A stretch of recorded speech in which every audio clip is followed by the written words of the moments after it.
रायगडमध्ये झेडपी निवडणुकांसाठी शिंदे सेनेनं भाजप आणि अजित पवारांच्या राष्ट्रवादीला युतीचा प्रस्ताव दिल्याची माहिती आहे। आमदार असलेल्या मतदारसंघातील 7 जागा त्या पक्षानं लढवाव्यात, तर उर्वरित 3 जागा या समोपचारानं वाटून घ्यायच्या असा प्रस्ताव शिवसेनेनं ठेवलेला आहे। रायगड जिल्ह्यात शिंदे सेनेचे 3, भाजपचे 3 आणि राष्ट्रवादीचा 1 आमदार आहे। त्यामुळे शिंदे सेना 21, भाजप 21 आणि राष्ट्रवादीच्या वाट्याला 10 जागा येणार आहे। त्यामुळे हा प्रस्ताव राष्ट्रवादी काँग्रेसकडून स्वीकारला जाण्याची शक्यता फारच कमी आहे। तसे आम्ही 7 आमदार युतीतले आहोत।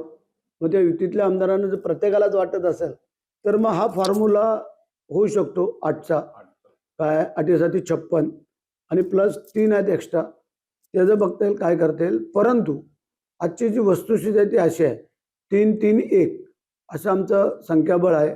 विरोधक एकही आमदार नसल्यामुळे आम्हाला काही तशी अडचण वाटत नाही। एक असं आहे की राष्ट्रवादी काँग्रेस पक्षाकडे रायगड जिल्ह्यामध्ये कुठलाही प्रस्ताव शिवसेनेकडून आणल्याचं माझ्या माहितीत नाही।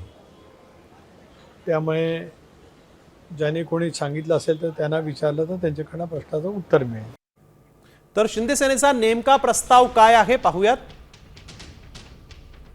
उर्वरित 3 जागा या समोपचारानं वाटून घ्यायचा शिंदे सेनेनं प्रस्ताव दिलेला आहे।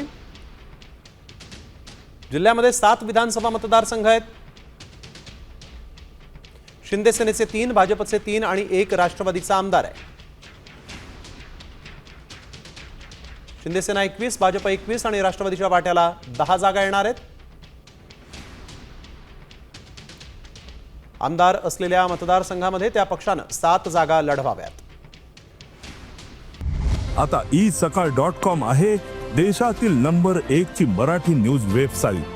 प्रत्येक अपडेटसाठी isakal.com ला नक्की भेट द्या।